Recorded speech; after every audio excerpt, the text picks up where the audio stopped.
Deep learning atau pembelajaran mendalam katanya cuma pendekatan. Tapi kenapa yang berubah justru hampir semuanya? Mari kita lihat ya, kita mulai dari istilah yang terdengar sangat akademik dan visioner.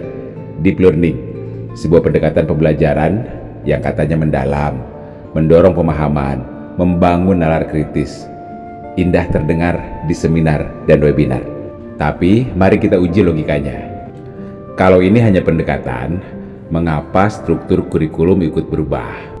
Kemudian capaian pembelajaran juga direvisi. Terus profil lulusan dirombak. Apakah ini hanya pendekatan? Atau ini sebenarnya pergantian kurikulum terselubung yang dicicil pelan-pelan lewat istilah baru agar tak menimbulkan keributan? Dan tentu ini bukan pertama kali. Setiap kali menteri baru datang, kebijakan pendidikan pun berubah wajah. Bukan karena yang lama buruk, bukan karena yang baru revolusioner, tapi mungkin lebih karena harus terlihat beda. Maka mulailah proyek rebranding besar-besaran. KTSP diganti jadi kurikulum 2013. Kurikulum 2013 disederhanakan jadi kurikulum darurat, lalu berubah lagi menjadi kurikulum merdeka, lalu ditambahkan pendekatan deep learning sebagai topping intelektualnya.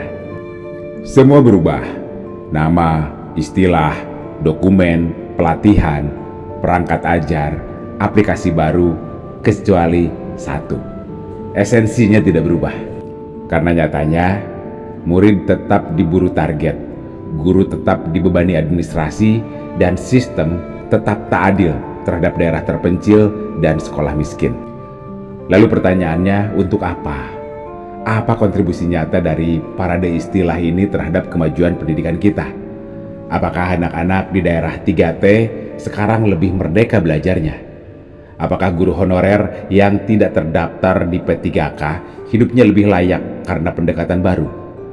Apakah sekolah-sekolah kita sudah tidak lagi membedakan antara sekolah favorit dan sekolah yang hanya mampu bertahan hidup?